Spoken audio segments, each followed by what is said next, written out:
Hey besties, welcome back to my channel. I'm so excited because today I'm sharing my book haul with you. Book haul I probably shouldn't have gone on, but I did anyway. So basically I am living in Chiang Mai for a month in Thailand, which is so fun. I'm in an Airbnb, which sort of, hence the bed sheets, they're not my choice. Nothing wrong with these bed sheets, of course, but they're not pink or white or cute or girly, but we can live with it. Yes, I'm in an Airbnb and I'm basically just a Kindle girly for the month because I haven't got that many books with me. There are a few there, but I needed more. Anyway, so I went on a bit of a spending spree and I looked at all the March 99p deals, bought some books, and I thought I'd share with you which ones I bought and why I wanted to read them. First up, we have Crying in H-Mart. I literally bought this because my friend Georgia bought it the other day, at Georgia Recommends on Instagram, and I just want to read what she reads because then I can talk about it with her. So I saw it was on 99p and I was like, I'm going to buy that because you've bought it. Obviously I looked up what it's about for this video, and that was the first time. I literally looked it up 10 minutes ago. It sounds really interesting. Great choice, Georgia. So this book is a memoir that largely reflects on the author's experience growing up mixed race in America, and it also is about her mother, who is Korean, passed away when she was 25, and how she had to sort of re-find her identity as a result of this event. Yeah, obviously I don't know much about it at all because I've literally just read up about it, but it sounds really interesting and I love a good memoir, so I'm so excited to get stuck into this one. So my next book comes as a result from watching Kiss Reads Books on YouTube. He is a booktuber that focuses mainly on fantasy and history books,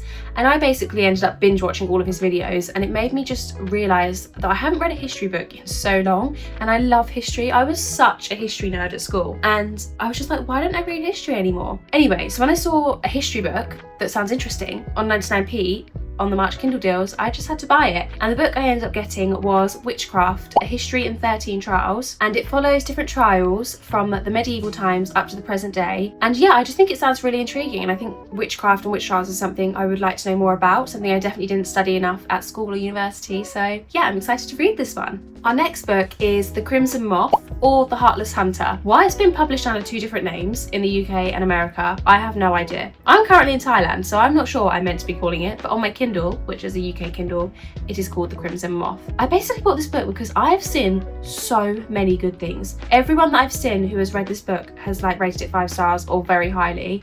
And the plot sounds so intriguing. Interestingly, it's actually about witches and witch hunting, and all the witches are outcast from society. So it's like a fiction version of the history one I bought. Yeah, it's about this one witch that tries to save her kind and ends up going undercover and enters a fake relationship with a witch hunter.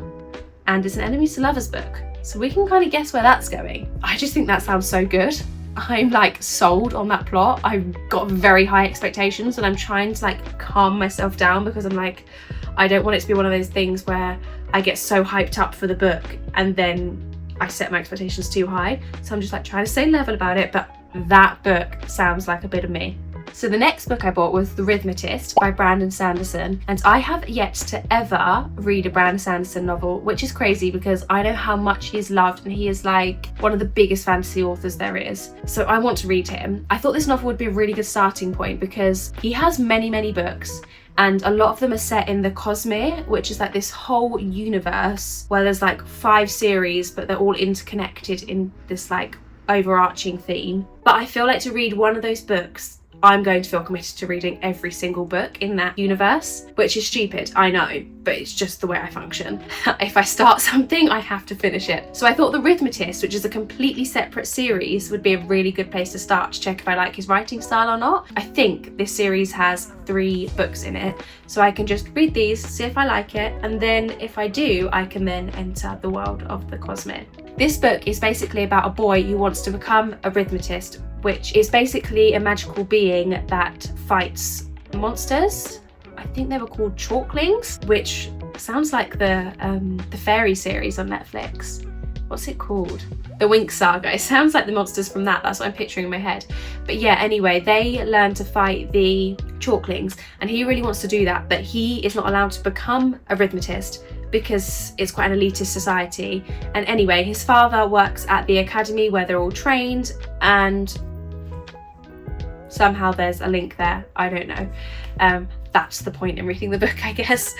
I hope he gets to become one. And I just love a world with its own magic system and with all different creatures that have never been invented before. I just like it when it's really imaginative. So yeah, I'm excited to try that one. The next book I bought was Never by Jessa Hastings. Now, Jessa Hastings is the author of Magnolia Parks and the whole Magnolia Parks universe, and those books are my Roman Empire. I love them. I literally am obsessed with them. So naturally, I've been meaning to pick up Never for ages, but just haven't got around to it. I think this book is a Peter Pan retelling, and it's definitely a fantasy novel, which is a completely different genre to Magnolia Parks, which is a romance, but it doesn't read like a romance. It feels so different to that. It's like Magnolia Parks is almost its own genre to me. Magnolia Parks definitely is a romance. It's just quite a toxic one. Anyway, I'm talking about Never, her other book. Yeah, when I saw this on 99p, I just had to buy it. I want to read more of Jess Hastings' writing, and it'll be interesting to see how she enters a new genre. I think it's really brave, and I really respect her for going into a completely new genre. It'll be fascinating to see how she got on with that and whether I love this one as much as Magnolia Parks. I definitely haven't seen it receive the same hype as Magnolia Parks,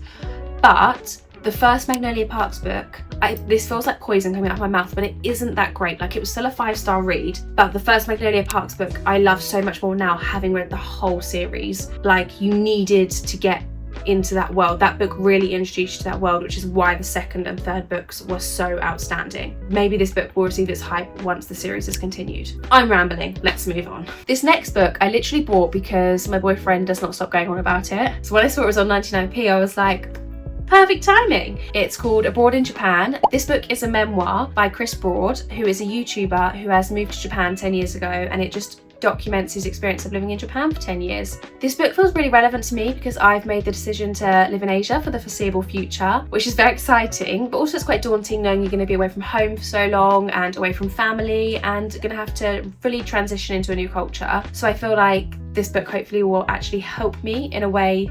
So I feel like this book will help me in general. Yeah, bit of a random one, but I think it'll be quite an exciting non-fiction book to read. Our next book is First Time Caller. I bought this book because I had FOMO. Every other post I see on Bookstagram is about this book. Generally, it tends to have a 5-star rating or like a really high rating or just great comments. I just felt left out. It's a romance novel about a woman who ends up trying to find love through a radio show, and then the radio show host ends up being the love interest. The plot isn't sucking me in that much, but the amount everyone is loving and raving about this book, I'm like properly getting kicking your feet vibes and like giggly girly vibes from it, and I love that. So even though the plot isn't pulling me in that much, thank you for all your wonderful reviews because it's convinced me to buy this book, and I'm so excited to read it. Now, in addition to all those Kindle books, I did also buy one physical book. If you've been watching my videos for a while, you'll know I'm challenging myself to read 6 classics this year. I finished my first one, Great Expectations, and you can see all about that and my thoughts in my March wrap up coming soon. Yeah, so I needed another classic, and I have made the decision to annotate all of my classics because I just think it makes me engage with them so much more. I think I will just skim them otherwise and end up missing important points. And I'm really enjoying annotating books at the moment. So it makes it so fun. I'm really enjoying just like splurging all of my thoughts down on the page. This isn't really possible to do for every book I'm reading because I am on my Kindle, even though I am making little notes on my Kindle. It's not quite as fun though. Yeah, I'm really enjoying actually having a physical book, annotating it, making little notes and pretty little tabs and setting up a colour scheme. So I needed a physical book basically. That was a lot of justification more for myself than for you, I think. I bought a physical book.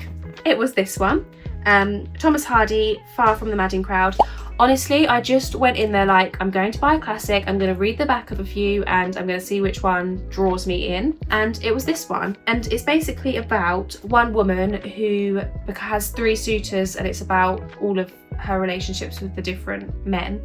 That's all I really know. I have started reading it. You can see I've already made so many annotations. The writing so far has just been so beautiful, and there's so many comments about like gender and class. You can tell this book was definitely trying to make a political statement, and I'm intrigued to see where it's going with that. But yeah, I'm not very far in, despite having put in like 1,000 tabs already. I don't know much more about it than that because I picked it up very spontaneously. It's great though. I'm having a great time. I'm fully in my classics era. I think I might end up reading more than 6, probably just so I can buy more physical books, but also because I'm really enjoying them. So yeah, that's all the books I bought in my book haul, which is so exciting. If you've made it all the way to the end of the video, thank you so much for watching. Please drop a heart with the little stars, because I'm loving that emoji at the moment, in the comments below, and let me know any books that I need to buy or any classics you recommend, as I am in my classics era, shall we say.